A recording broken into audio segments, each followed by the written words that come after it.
A person's greatness is determined by their thoughts. This timeless truth has been proven repeatedly by the lives of successful individuals like Elon Musk, Steve Jobs, and Jeff Bezos.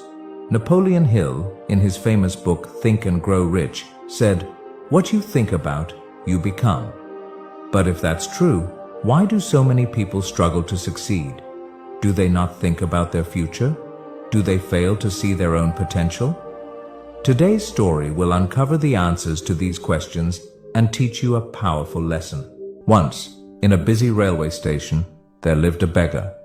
Every day, he survived by asking passengers for alms as they waited for their trains. One day, as he was begging, he noticed a well-dressed businessman stepping onto the platform. Seeing his expensive suit and confident posture, the beggar thought, "This man must be really rich. If I ask him for money, he'll surely give me a generous amount."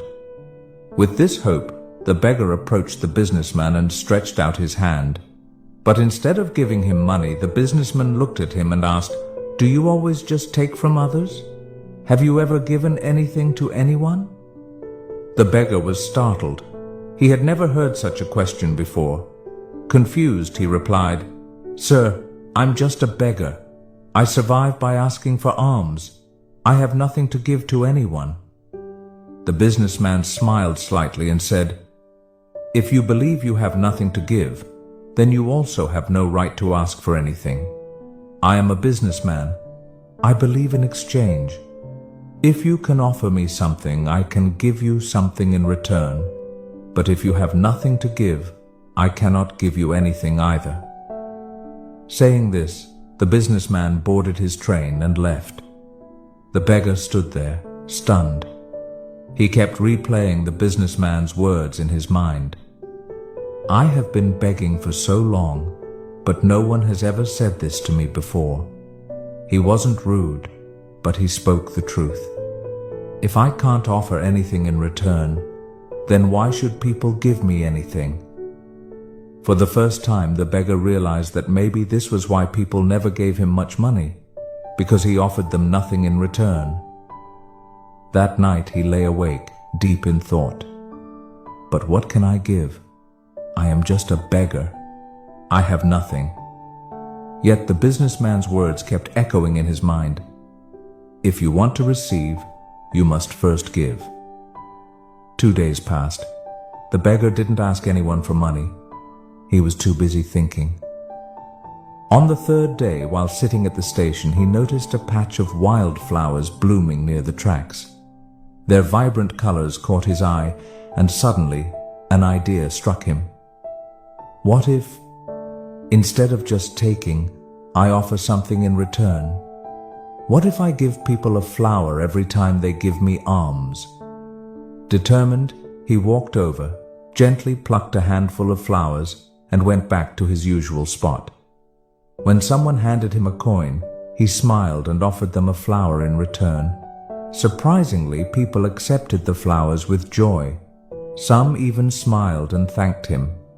As the days passed, something incredible happened. More people started giving him money. But he noticed a pattern. As long as he had flowers, people gave generously.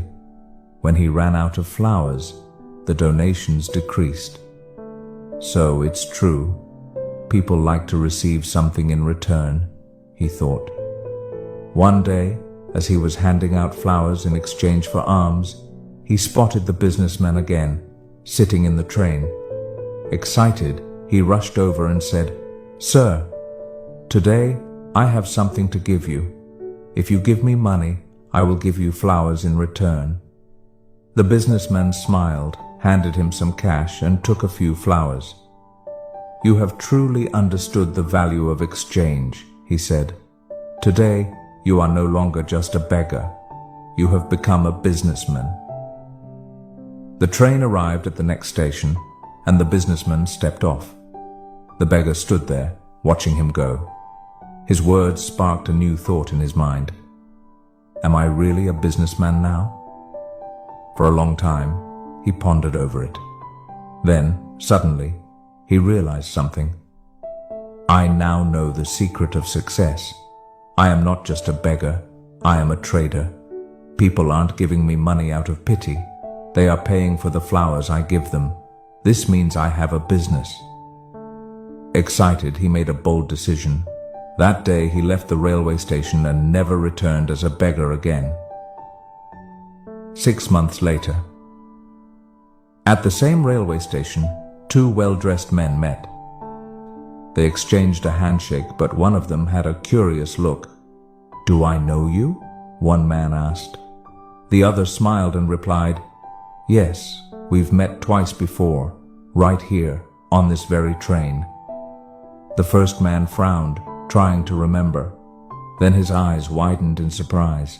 "Wait, you're the beggar, the one I refused to give money to, and then later I bought flowers from you." The former beggar laughed. "Yes, that was me, but today I am no longer a beggar. I run a successful flower business and I'm traveling to expand it further." The businessman was astonished.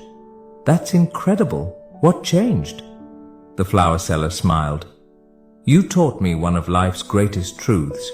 We only receive when we give." That day, I realized that I was never really a beggar. I was a businessman all along. I just had to see myself that way. The two men shook hands again, now as equals. Then they boarded their trains, heading towards their respective futures. Life is shaped by how we see ourselves. If you believe you are small, you will remain small. But if you recognize your inner potential, you can achieve greatness. So don't limit yourself. See yourself as strong, capable, and successful. Because when your thoughts change, your future changes too.